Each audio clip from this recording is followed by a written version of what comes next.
Welcome to TSL Talk for round 3. Today we're joined by Clarence Premiership coach Brett Gape. And Brett, thanks very much for coming in.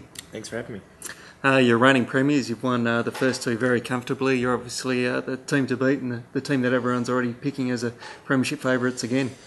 Yeah, I mean, obviously coming off a premiership, I suppose most people, you certainly become the hunted again, and it's obviously been two good wins to start off with, so we couldn't be happy how we're travelling, but we certainly know it's a long season, and it's not a sprint, it's a marathon and a long way to go.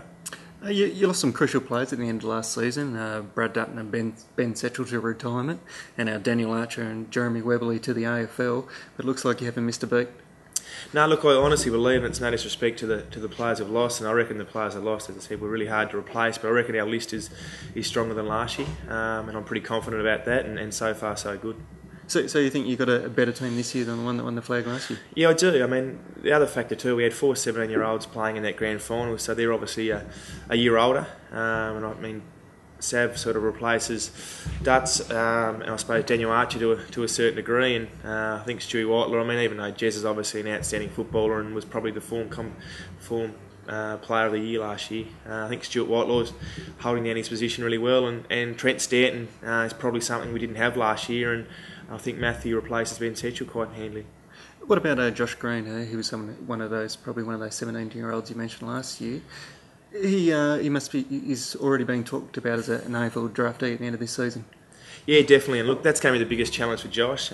Josh had an amazing season last year, and I suppose the problem you find with those kids in their final year of Mariners program after their championships, they tend to drop off due to, I suppose, AFL clubs talking to them and the pressures of getting drafted. So that's going to be Josh's challenge in the back half of the year. We've seen this year already. You kicked 3 goals against Glenorchy and kicked 8 last week against South Lonnie. Playing out roles of deep forward, is that a permanent role for you?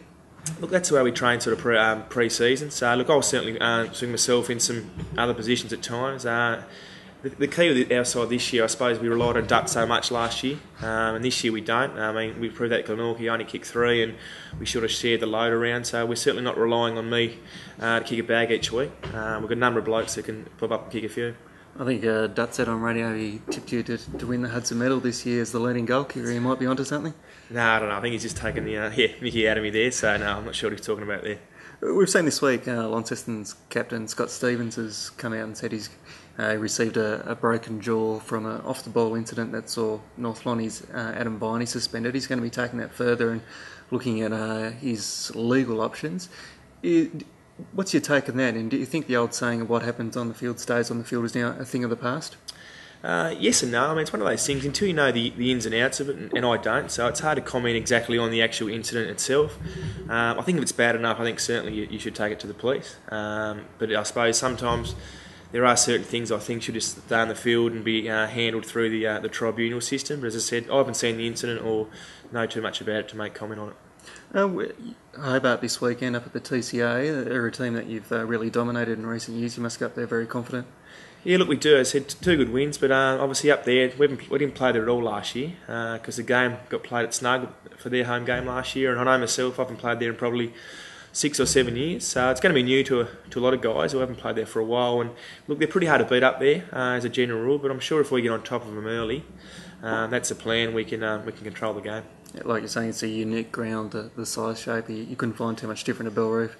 No, it won't. And look, we've trained differently tonight. We've had to move the cones in and make the dimensions of Belrive shorter, so we get used to playing on that type of ground, and we'll certainly change the way we play. I'm going to have a look at the rest of the games for round 3. Launceston up against South Lonnie, a team that you beat easily last week at Windsor Park. Both are 1-on-1, so pretty vital game for the winner and the loser. Yeah, definitely. As I say, 1-on-1. I mean, the northern side this year, it's been really even. It's a bit unsure who's going to win week in and week out, but I think Launceston will take that one. Glenorchy at home to Lauderdale, and the Magpies will start hot favourites in that one. They will, and I think they'll win pretty easily in that one. Devonport against North Hobart, probably North Hobart, one of the real form teams of the competition. They've had 2 big wins, but this is their first trip on the road. Yeah, definitely. I think the match of the round, it's a bit unsure with that one, but I reckon actually I'm going to tip Devonport in a tight one with that one. And the final match of the round is North Lonnie and Burnie under lights at Aurora. No doubt Burnie being the surprise packet. They've lost a heap of players, still won their opening 2 games, and North Lonnie had a good win last week against Devonport. Yeah, Burnie have certainly been the surprise packet. Everyone was talking them down. I think even their coach has probably been talking them down. But talking to Luke Shackleton, they're a bunch of young kids who are really keen and having a go at the moment, which can be pretty healthy in any environment. But I think Northern Bombers at Aurora, they play it pretty well and they've got good smalls, so I think they'll win by 3 or 4 goals. Brett, well, thanks very much for joining us on TSL Talk. And remember, for all your previews, TSL stories and match reviews, pick up your copy of the Mercury or go to the Mercury online.